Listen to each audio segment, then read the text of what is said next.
was addicted to social media. I wonder if you can relate to that. Harvard published a study to say that we are obsessed with our devices, and I disagree with Harvard.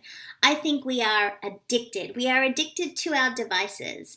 And what I realized was that social media was taking so much time and attention, and the challenge is once you spend that time, you don't get it back. And so years ago when I discovered that maybe this truly is an addiction, I sought out ways to try and make sure that I could break the addiction, but also help others do the same. Now, social media addiction might show up in different ways, meaning you might go onto your particular sites that you like when you're not engaged in a conversation. Or maybe your addiction looks like you are tracking the likes or the reposts or the retweets you get. Or maybe you're looking at how many people like your Insta story. I don't know what your addiction shows like, but I realized that there wasn't a day going by when I wasn't checking social media. Now, in my work, that makes a lot of sense because I get the chance to play with my audiences and to have conversations with them before I give a speech, and then often we connect after. But what I realized was that I had to take action to make sure it wasn't something that I was desperate to do every single day. And I have done all kinds of versions of social media detoxes, which are incredible and so good for the soul. But what I realized is that technology, apps, social media, they're stealing our attention. When I was researching my book called Attention Pays, I interviewed a CEO and he shared with me that one of his directors was constantly playing Candy Crush. Now, maybe you play those games, maybe you don't. What was interesting was that he had to counsel his team member, a director, a very smart adult, twice in 1 week. And what the director told him was, hey, it's my form of relaxation. But when they drilled down, they realized his inbox was full and he was 2 weeks behind on delivering a project.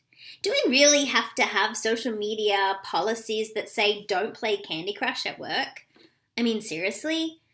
I hope not. But what I do believe is that we have to really think about when it comes to social media, to apps and technology, are we doing the best we can to control and prevent an addiction?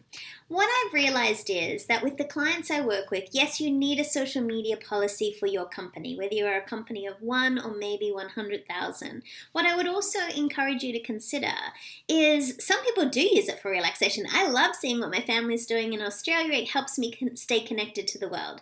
But maybe you want to consider thinking of times where it's social media free. I have a fantastic app that I installed on every device called Freedom. The Freedom app is a web blocking software app, and I love it. Technology is not the enemy of our attention. We are. And what we have to think about is it's being stolen and we are addicted. And I want to change that.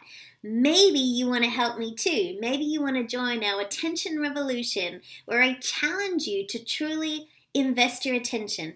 Personally, who deserves your attention? Professionally, what deserves your attention? And then globally, how are you paying attention in the world?